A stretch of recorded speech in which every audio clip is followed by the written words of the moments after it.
All right, this next subject is the science of science fiction's artificial men. And it's going to be presented by Kevin Englehart. He's the Associate Director of the Institute of Biomedical Engineering. Now, CBC television last year reported on a story of an immigrant to Canada who had settled in Prince Edward Island, in Charlottetown, in fact. This gentleman had had a very difficult life. He had hooks on both arms, rather. Hooks in place of hands because both had been cut off by rebels in his hometown of Sierra Leone. Now, folks on the island in Charlottetown were so touched by his story that they got together and raised money, enough money to send him to New Brunswick, where he was fitted with new myoelectric limbs.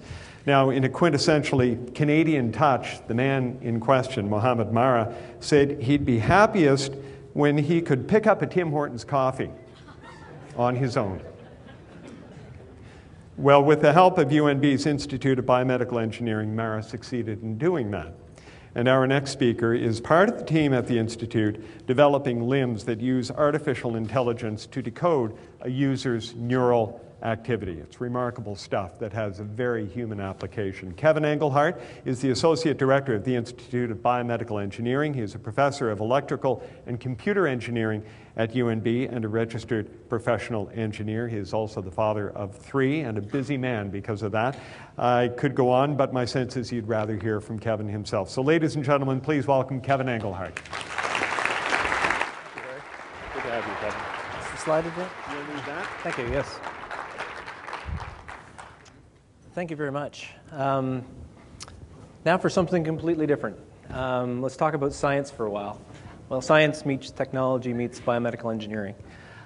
I'm going to try to keep it light. RoboCop is a cyborg. He was a policeman who was injured in the line of duty and critically injured and rebuilt with robotic and electrical and mechanical parts. Now, the term cyborg has been around since the 1960s, but the idea has been around since, well, almost 200 years, when Edgar Allan Poe wrote about him in a book called The Man Who Was Used Up. So it's become a very prolific icon, I guess, in our society in various ways. There's the guy, good old Steve. Now, I'm going to date myself by saying that I watched this when I was a kid. There's a lot of young people in here who are going, what? But anyway, he was a pop icon in the 70s and 80s. And it kind of brought the term bionics to popular use. Bionics is the study of mechanical systems that function like living organisms. But we know it as the replacement of organs or body parts by mechanical versions that enhance function.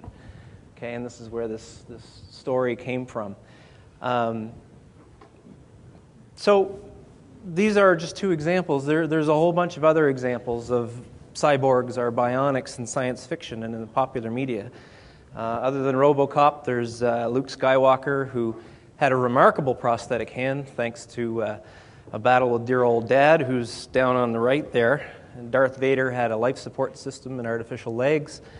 Doc Ock had mechanical tentacles that were joined to his spine, and the spinal interface allowed his brain signals to communicate with these. And then the Borg, down in the left-hand corner. We all know the baddies from Star Trek, who were part machine and part, well, not human, but part something. So we've seen these vestiges of advanced mechanical parts in science fiction. But these usually concentrate on the mechanical aspects of it, rather than how does someone actually convey the intent to control something like this? I mean, that's the really hard part. You know, you can build fantastic robots, and man already has.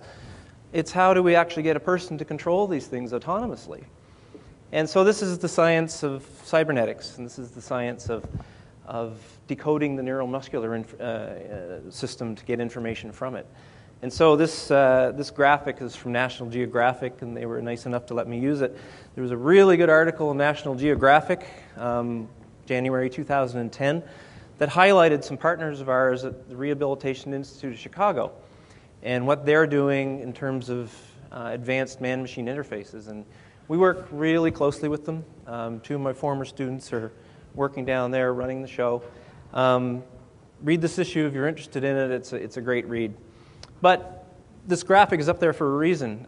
It kind of shows the portals in the central nervous system where we can actually potentially tap in and get this intent from the central nervous system. We've got the brain.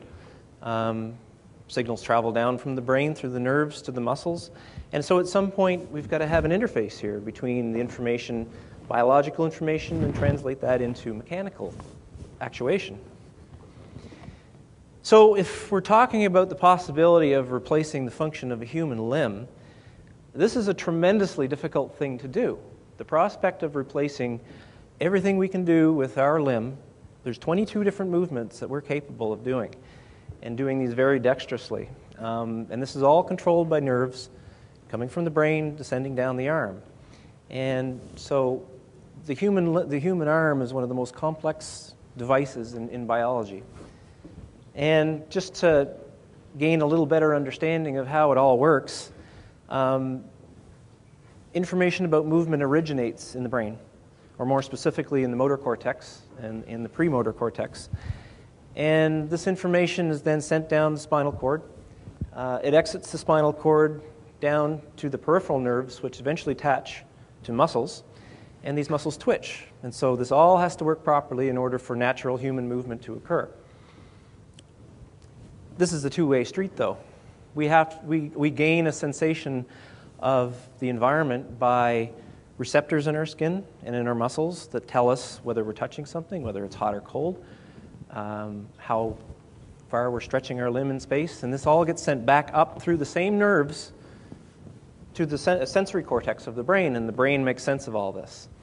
Okay, so we've got a lot of traffic going on in the central nervous system. More recently, cybernetics and bionics has come to mean not just enhancing capabilities, but also restoring or repairing function that may be lost by someone. And we see examples of this every day. Artificial limbs and hands, artificial eyes and cochlear implants to restore hearing. And so these are examples of mechanical and electrical or robotic parts that are being used now to restore function in individuals. And so this is where I come to, specifically about the problem of replacing function for amputees. I'm a professor at UNB and I'm associate director at the Institute of Biomedical Engineering, and one of our primary focuses at that institute is to provide assistive devices for amputees, particularly upper limb amputees. And right now there are 50,000 people in North America living with limb loss. And at UNB we serve about 120 amputees. We probably see about a third of these people every year for new fittings or refittings and so on. But that is our focus. And we're both a research institute and a clinic. So researchers can't go spin off in some blue sky ideas about what could be. We're really grounded by improving the quality of life for the people that we see in our clinic every day. The institute was founded in the mid-60s in response to the thalidomide tragedy, which, if you're not familiar with thalidomide, it was a drug given to expecting mothers, but it had the unfortunate side effect of causing birth defects. And so there were a lot of children being born in around that time that needed some sort of assistive device. And there really wasn't anything out there. And so a whole new area of research was engendered, and UNB was a pioneer in that. Dr. Bob Scott was one of the first researchers in the world to come up with the idea of actually creating a man-machine interface to control a prosthetic limb. At that time, too, we started working with the Stan Cassidy Center for Rehabilitation so that patients from around Brunswick and around the Maritimes would actually have a formal channel of referral to be seen by this team of experts. And so at UNB, we also have a biomedical engineering program where students can study this stuff. If you go into engineering, you can participate in projects, you can do research projects as a graduate student in this. And a lot of the graduate students are in the room here are working on this problem, trying to make prosthetics better for people. So I'm going to back up a little bit and just talk a little bit about how these limbs work. For years, really the only option for an artificial limb was what we call a body-powered prosthesis. and this used cables, much like bicycle cables, attached to points on the residual limb, and amputees would move this around and kind of coax the hand to open and close. And it was robust, but it really didn't give them much function. The best they could hope to do would be to open and close a simple device.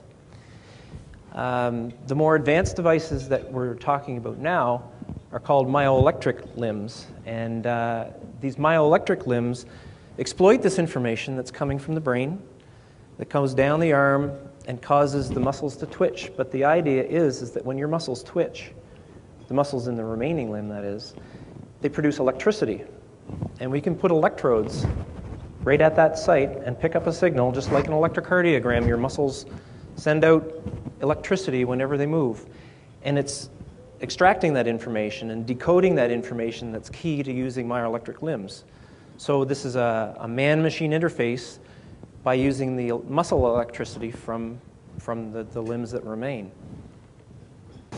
And so this is a video of one of our clients, a little girl who has an amputation just below her elbow. Okay, so she's got a little bit of muscle that she's using, and there's electrodes inside this prosthesis that allow her to open and close this hand.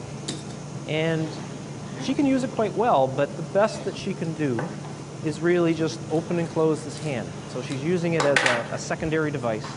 She's doing most of the dexterous stuff with her intact hand, okay? And so this is really the state of the art right now for most people, is a simple device that they can put on every day, and if they feel like they're going to need to do something with two hands, they'll put it on. We're at a nexus right now of a lot of advanced prosthetic components coming onto the market. And all these devices have been developed within the last five or 6 years. And they're sophisticated elbows and hands that are meant to increase the mechanical capability of these devices. So we really see another level approaching what's going to be available to amputees. These devices are expensive. There's also some pretty impressive research prototypes out there. This one was developed by our partners at the Rehab Institute of Chicago, and we had some part in making this. But again, it's a research prototype. There are also some arms that are out there right now that have been developed by the U.S. military. The research arm of the U.S. military is DARPA, and they dumped a lot of money into prosthetics during and at the conclusion of the conflicts in Afghanistan and Iraq. A lot of soldiers came home with really high-level amputations, so they flooded the R&D environment with money in prosthetics. And so these are prototypes that are in clinical trials right now. But there's absolutely no doubt that these things are going to be tremendously expensive. And it's not even sure whether they're going to be manufacturable in mass quantities. But the point is that there are a lot of advanced devices that are going to be available soon. There's a big problem, though, and this comes back to the man-machine interface. You can have the best mechanical components in the world, but if you can't control it, it's really not going to be of any use, or it's not going to have nearly the impact that it should. And this really boils down to a paradox when it comes to trying to get information from your central nervous system. Okay, so if you look at this graphic, you can imagine an amputee with various levels of amputation. So an amputation right here is called a transradial, a transhumeral, a shoulder disarticulation.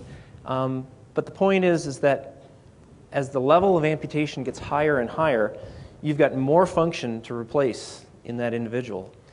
But you've got fewer and fewer places where you can tap into the central nervous system or put electrodes on them and get that information back, okay? So it's kind of a double-edged sword. And unfortunately, it's high-level amputees are the ones that could really benefit the most from this type of technology. So there's been a real obstacle in the way of any advancements for quite a while. So let's go back to this whole idea. Where are the portals within the central nervous system where we can actually extract this kind of information? We need two things. We need a better neural interface, and we need to do more with this information. Okay, so let's talk about where these sources might come from. Everybody's read in the literature, in the news about brain-machine interfaces and about monkeys controlling things with their thoughts. There's a lot of research going on with this. And certainly there will be a lot of research going on for years to come. There are some success stories in here. There's a company called BrainGate that actually has developed a penetrating electrode array. So it's basically a bed of nails, 10 by 10 electrodes that actually penetrates the cortex of the brain and extracts information from it. And some really promising results have been shown. This individual shown in the picture here was a Parkinson's patient. No, he was a paraplegic who actually was immobile, but was able to draw a cursor on a computer screen just by thinking about it. Now, these were very controlled circumstances, and this kind of acuity didn't last very long. The biggest problem with brain implants is that the brain does not like anything foreign put into it. As soon as any material is put in the brain that's foreign, the brain has what's called a glial scarring response, and it surrounds it with scar tissue and essentially renders it inert. Okay, so within a month or two, the thing is completely insulated and no viable channels are left at all.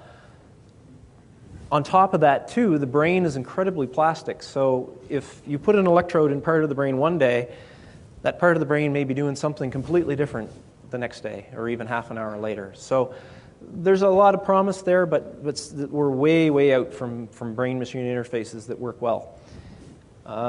There's another type of technology called floating electrodes, which sits on top of the cortex. Doesn't produce a scarring response, but it doesn't work nearly as well. And you still need a hole in your head. Like, really. You'd have to justify getting around that hole in your head in order to go that way. The other approach is to look at the peripheral nerves. So the peripheral nerves are still intact in an amputee.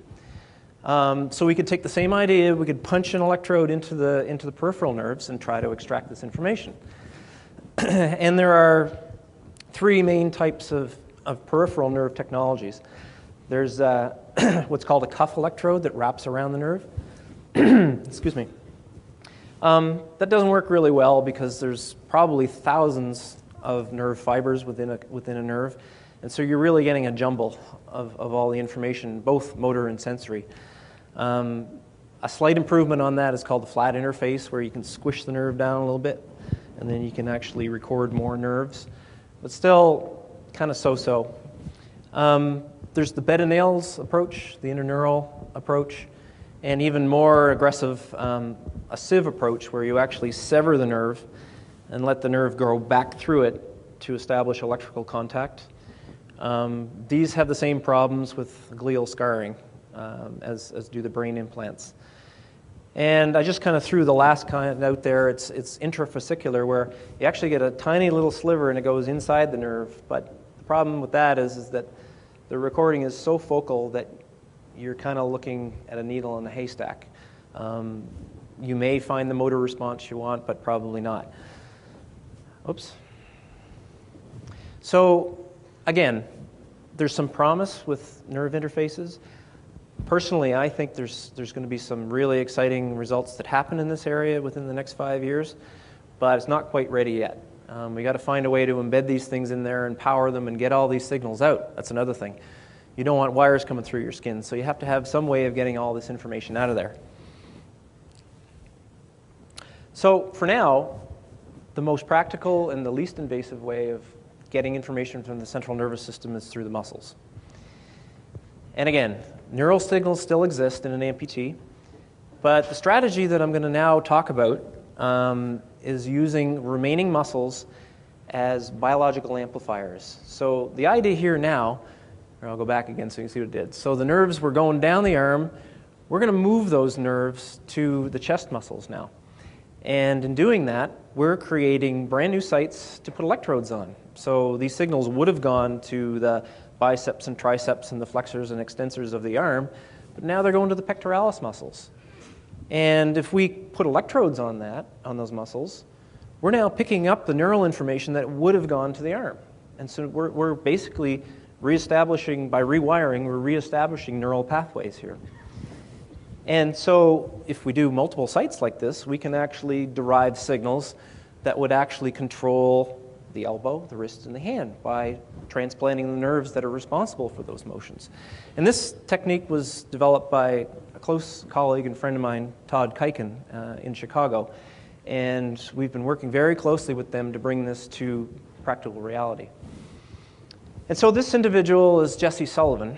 He was a lineman for the Tennessee Power Company.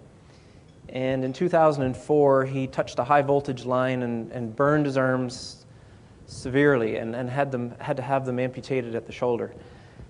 He was the first person to have received this surgery. And so the result of this was 4 brand new sites on his chest that correspond to very distinct motions of the arm that he once had. Okay, so he had an elbow up, a closed hand, an open hand, and an elbow down, just by transferring those nerves onto those sites. And this is the result of the surgery. You can see what he's trying to do on the top right. So hand open, close, hand closed. Relax. And so there's very distinct motions of his chest while he's trying to do these things. He has the most dexterous chest in the world. But we have to find some way to make practical use of that. Okay, he's not thinking about doing that. He's thinking about moving his hand or his elbow or his wrist, okay? So this is the opportunity. We can now do more with this neural information. The one complication, though, is that when these nerves are plopped down onto these chest muscles, the point at which the nerves are severed has a very highly mixed group of motor and sensory fibers, okay? So it's not like we can pick off all the things that the hand and the elbow and the wrist do and create distinct sites.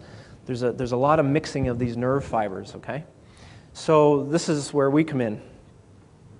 We need to have some way of teasing apart that complex neural information so that we can reestablish all the motions that he wants. And so we put 128 electrodes on Jesse's chest to see the big picture, what's going on there. And what we saw is for everything that he tried to do, I've just thrown 3 examples here, there was a very distinct energy signal coming from his chest muscles. And so we need to somehow decode that information and relay that to a prosthesis. And so we use a technique called pattern recognition, which is essentially it's artificial intelligence. It's learning by example. So Jesse would try to do something, we'd measure the energy signature on his chest, and we'd develop computer algorithms that would learn to associate those the next time he would do it. And so by learning by reinforcement, we could develop an algorithm that would tease apart all these neural signals. And so this is kind of the idea here, is so we create a learning system to relay this information to the prosthetic limb. So this is an example of Jesse using his all the information is coming from his chest muscles, and he has a powered elbow, shoulder, elbow, wrist, hand. He had only been using this for probably a few hours to the point where he started using it. Now Jesse's a very good user. As you can see, he's actually in complete control of this prosthesis. Yeah, that's easy. If you want to try that, it could go pretty quick. No, it's okay. Let's do that. We developed the control system for this prosthesis. So this is At the moment it's sitting on his back, so it's been used for something, but we didn't actually It's actually and showing off to some nursing students here. that's pretty wild. That's pretty cool.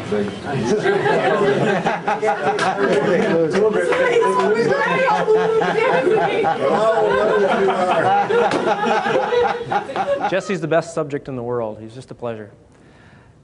Now's the creepy part. One day when we were putting electrodes on his chest, actually putting wire electrodes on it, he said, "Ow, that pinches."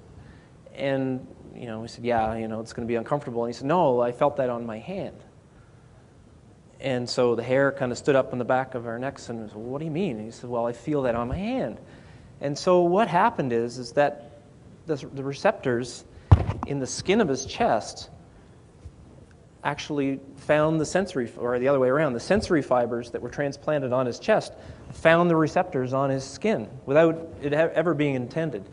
So he actually has the sensation of touch, hot and cold, and stretch on his chest. And sensory profiles were done showing which areas of his chest correspond to which areas of his hand and forearm, somewhat suggesting the idea that we can actually restore the sense of touch through prosthetic limbs, which brings a whole new dimension to this. And so you can actually see if we could actually put touch receptors on the prosthetic limb and push on the appropriate area of the reinnervated skin, they could actually feel like in the appropriate spot. Now, I'll set the next slide up before I show it because this experiment was done with another amputee, Claudia Mitchell. And this was the first time that she had actually sensed touch through her missing limb through this technique. So I'll just kind of show you. She's rubbing it on her. Ooh! So it was quite an experience for her to have had this done. And so this is an active area of development too.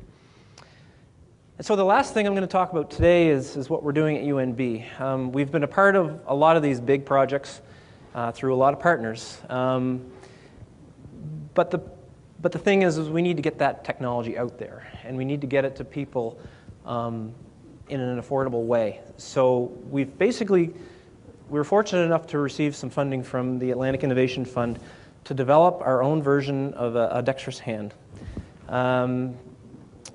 We have partners from the Applied Nanotechnology Lab, our partners in Chicago, University of Moncton, and a commercial partner, Liberating Technologies. The thing about the UNB hand is we've maintained the essential complexity to get the kind of function that we want, but did away with the stuff that doesn't matter, okay? And this is the only way we're going to get it into a format that's going to be affordable. So our hand is going to be accompanied by really advanced training and virtual reality software. We're using state-of-the-art electronics, borrowing technology from the cell phone industry to create really low power, really fast microprocessing to do all this stuff inside the limb. It's going to be interoperable with other prosthetic systems that are out there. The hand itself is quite remarkable. The lead designer is here, Adam Clausen, and he's come up with something that puts all the essential function into something that's highly manufacturable. We really think that this may be something that represents a disruptive technology in the prosthetics industry because of the price point, because it's going to be interoperable with other systems that are out there. And it is going to be the only system out there that's going to have our advanced man-machine interface. So the idea is that the Brunswick patients are going to be the first to see this, and this technology will be available to the rest of the world. And so I'd like to thank an extraordinary team of staff and students at the Institute of Biomedical Engineering. Anybody that is familiar with our place knows that there's a culture in our building that is totally dedicated to the quality of life of our patients and to these funding sources as well. Thanks very much.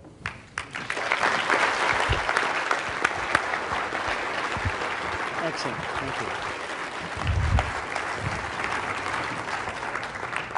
Some remarkable stuff there, but I have to say your opening remarks were what really seemed to coalesce the most debate in the room, whether or not Robocop would beat the Borg if they arm wrestled.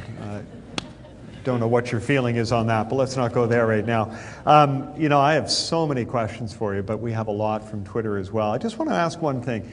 When you were working with children, is it easier to work with them when you're dealing with these kinds of limbs because their brains are more plastic, they're in a stage of development that where they're still growing and still learning? Mm-hmm. That's an excellent question. Children are definitely, by and large, much easier to work with, not only because are they much more accepting of learning, but much more accepting of their body image as well. And so they don't have the kind of baggage that adults sometimes have. They are who they are.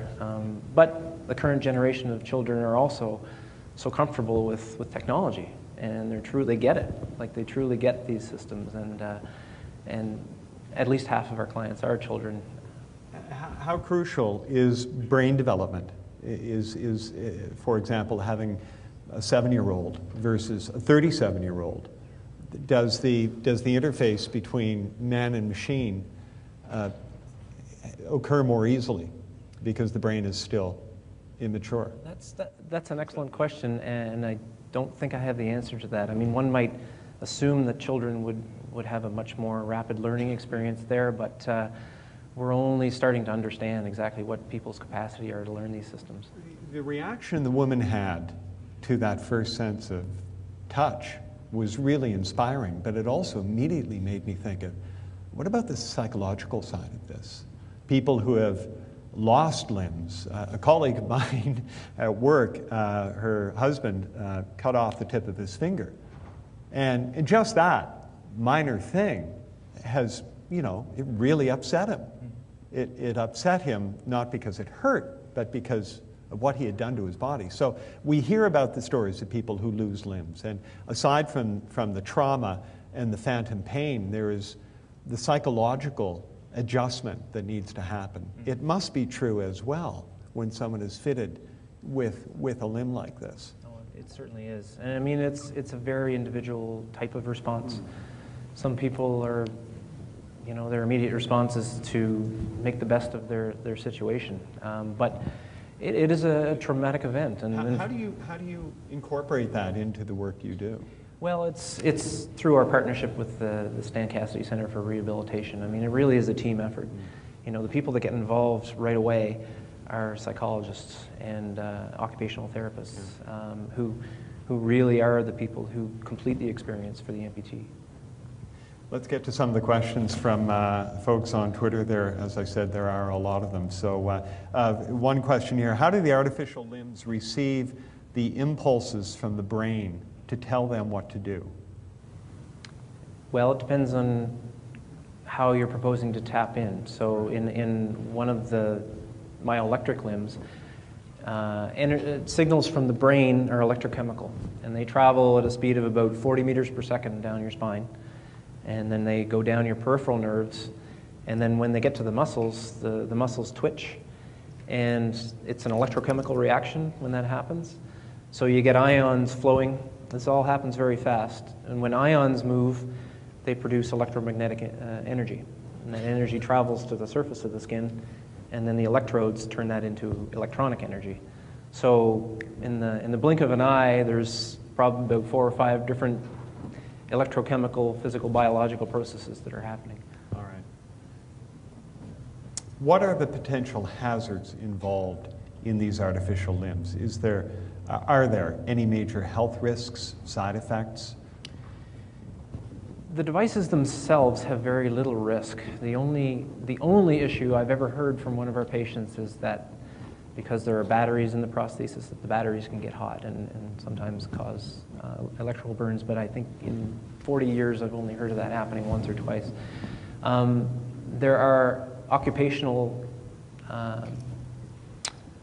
repetitive strain issues. So if someone's wearing a limb that's too heavy, you're unbalanced, and so you can have neck and back issues with that as well. But that's also a reason to fit people, because if you're missing a limb, especially at a high level, then you've got an unequal weight distribution, and wearing a prosthesis is actually good to prevent problems like that.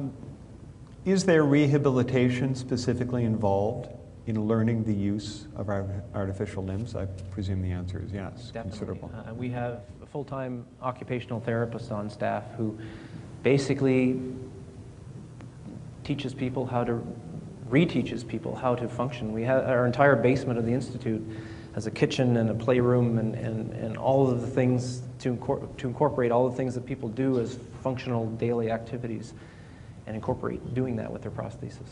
You mentioned the U.S. Development of artificial limbs being hurried along or taking a considerable jump in response to military veterans coming back from Iraq and Afghanistan.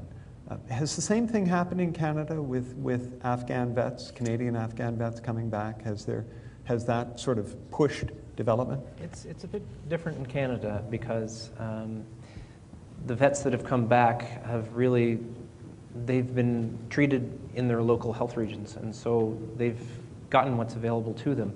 Now, a lot of them have found their way to us, and certainly, but there hasn't been a centralized effort like there was in the U.S. There were a lot more casualties in the U.S., high-level amputations as well. Yeah. How easily can artificial limbs be accessed? Can the newest artificial limbs be accessed by those who need them here in Canada? And does more need to be done to improve that accessibility? I would say, yeah, there's room for improvement. Right now, anybody under 18 is covered by the War Amps program of Canada. So buy your key tags when you get them in the mail. That's what it pays for. When you're over 18, it really depends. Workers' compensation will cover some workplace accidents. Personal medical insurance, but in almost no provinces do the provinces directly cover the cost of these things. So there are people that fall in the cracks. There seems to be still a considerable gulf between the work you and others at the Institute are engaged in, higher functioning artificial limbs, and in a sense where the rubber hits the road for people who are out there now in need of these limbs. What is can you indicate a lag time in terms of when you have a eureka moment and when that eureka moment becomes applicable in an everyday sense? Well, there are solutions out there for people like that, although getting the next generation of prosthetics out there is challenging. And it's essentially, it boils down to, it's hard to make a business case for it. Because we're talking about a relatively few number of people who have a lot to gain. That's why it's moving slowly through research, but I think we are seeing kind of a convergence right now where new devices are going to be coming out within the next 5 or 10 years. You were talking earlier about the neural interface technology. Can that be used in reverse in the sense of using the same technology to reach people who are in, supposed vegetative states, to communicate with people whose bodies aren't functioning at all? So you're suggesting actually accessing the brain and communicating with the brain. That's interesting. I'd never heard that. But I actually know of an individual at McGill University who's doing something like that, more for treating individuals with paralysis and neuropathic diseases, but actually using stimulation to try to do therapy in that way. Aside from getting funding for your continuing work, which I'm sure is always a challenge, tell me a bit about the other challenges you and the researchers at the Institute face. What are you grappling with right now? And I mean, is it reducing the size of the technology you have so it's useful in a day-to-day basis? Is it speeding up the transfer of information from the brain to the limb? Yes. All of those things. I mean, there are engineering challenges, there are medical challenges, there are societal challenges, there are financial challenges. I mean, I've spoken about the medical and the engineering challenges today, exactly what you say. Getting these onto people it's a difficult process because every prosthesis has to be designed specifically for the amputee. And so doing clinical trials it's possible, but it's an ambitious exercise. And I mean, we're at the precipice of doing that right now, and so the hope is within 2 or 3 years we will have something that will have passed the quality standard to be out there for people. You mentioned earlier the making this viable in a wider sense because it is a fairly limited need for this technology. All of the examples you cited, the fictional examples, Robocop, Steve Austin, all of these applications were hurried along by military need as well, or a military involvement. Is it that kind of interest that has to be applied to broaden the potential for this? History will actually corroborate that, and I think that didn't come by accident in science fiction. It's been after major conflicts that major advances have been made in medical technology, not just prosthetics, but conflicts result in trauma, and the aftermath is to try to do something about it. And so that's the way it's been. It's not a recent phenomenon. One other question that we had from Twitter, I'll put to you. How long are we from a point where people are going to be able to say, you know what, I don't like this limb. I want one that's stronger or better or faster, and be able to replace it? I think within 4 or 5 years, we're going to see a dramatic improvement in the function of what's available.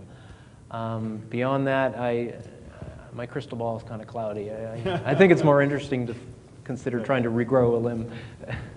Trying to regrow a limb? Yeah. Well, I mean, I really don't think we're ever going to approach this, the kind of dexterity in a mechanical replica of a human limb as opposed to. So this, in a sense then, what you and others are working on is sort of the bridge between where we are now and that point at which you'll be able to go in and have a limb replaced by a real limb. Yeah, and I mean, there are successful hand transplants being done around the world. You have to take anti-immune drugs for the rest of your life if you do this, so it's not a great solution. But of course, the key would be to have a limb grown from your own cellular material. Yeah, exactly. So, you know, it's an exciting time to be in this field because technology and medical science is really converging on answering some of these issues. I want to ask you one final thing. We're running out of time, but this is important too for you, for the field, for UNB, for the Institute. Tell us a bit about what you need of students who are coming in. How do they get into biomedical engineering? What are the, what's the best entry point, and what will you be looking for in coming years? Well, I mean, clearly the students need to be interested in technology, to be interested in engineering, and that comes with a solid foundation in the math and the physics and the chemistry. But what really ends up drawing students toward biomedical engineering is the human side. So it's this nice balance of loving the technology but wanting to do something to improve humanity with it. And that, without exception, characterizes the type of students that end up in our building. Well, I wish you luck, and I want to thank you very much for sharing your time, your expertise, and your vision with us. Great job. Thank you.